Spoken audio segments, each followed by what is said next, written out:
Hey everybody, Dustin Thompson, Sierra Club Delaware Chapter Director. In our last video, we talked about why tax credits won't really mean more power for you and me, and are likely only going to mean more of our money going to data centers. So the question still is, if it's not tax credits that's the problem, it's not RGGI or the RPS, why can't we build more power plants? Last year, we did a video series on PJM and the issues around getting power plants through their queue and getting the power online. The good news is that PJM has actually cleared a lot of its queue for power plants of all kinds. So why can't we get them built? In those videos, we talked about the next bottlenecks for power plants as well, namely supply chains and local siting issues. On the siting side, it's very hard to build new power plants. Even a small solar farm is becoming really hard to build due to local zoning and opposition. In Kent County, you can't develop utility solar at all. In Sussex County, it takes over a year just to build 20 acres of solar on leased land that stays in the family, which that's about 4 megawatts of solar, not a lot. And Newcastle County is about one utility scale project from meeting their cap on solar development in the county.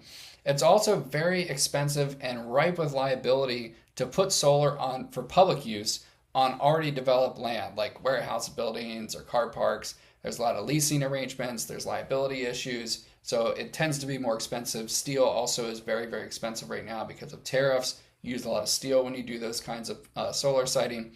So if it's challenging to develop a quiet, non-polluting power source, what do you think the challenge is for a dirtier, noisier, and larger power plant options?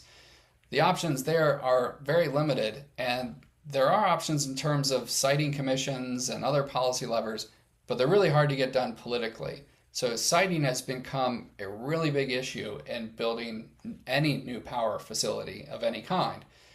However, the biggest issue we're facing right now, honestly, is supply chain constraints. For better or worse, the entire developed world is in an AI arms race right now. That means the demand for more and more power is being felt all around the world. At the same time, the US is dramatically incentivized and scaled up chip production, chips like for computers, domestically. We onshored a ton of chip manufacturing facilities with the CHIPS Act under Biden. And while the IRA, Inflation Reduction Act, had a similar future in mind when it comes to clean power generation, and that included nuclear and hydrogen as well, most of that bill was gutted last year. So we are seeing a massive onshoring of data center supply chains without a corresponding onshoring of power plant supply chains. So we are still heavily reliant on other nations for the components of power plants and transmission infrastructure as well.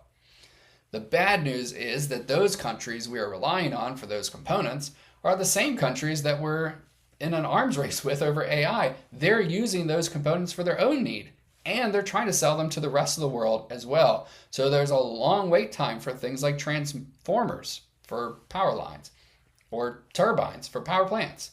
Now that's led to a wait time for a gas plant, which used to be able to be built in a few years. Now it's taking 5 to 7 or more years.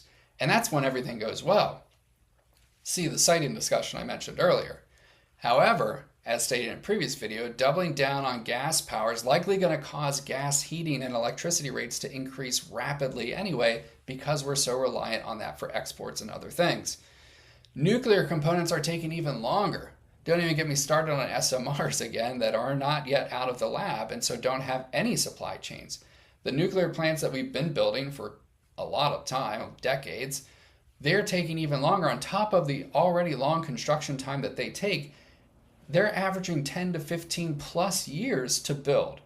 Now, solar can be propped up pretty quick, even with batteries, but the scale is challenging for the moment we're in with the skyrocketing demand for power.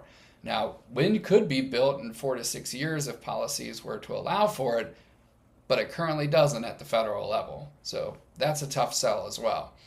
So the simple fact is that while data centers can be built in 2 to 3 years, they also use as much power as a large city in some cases, and power plants take a lot longer.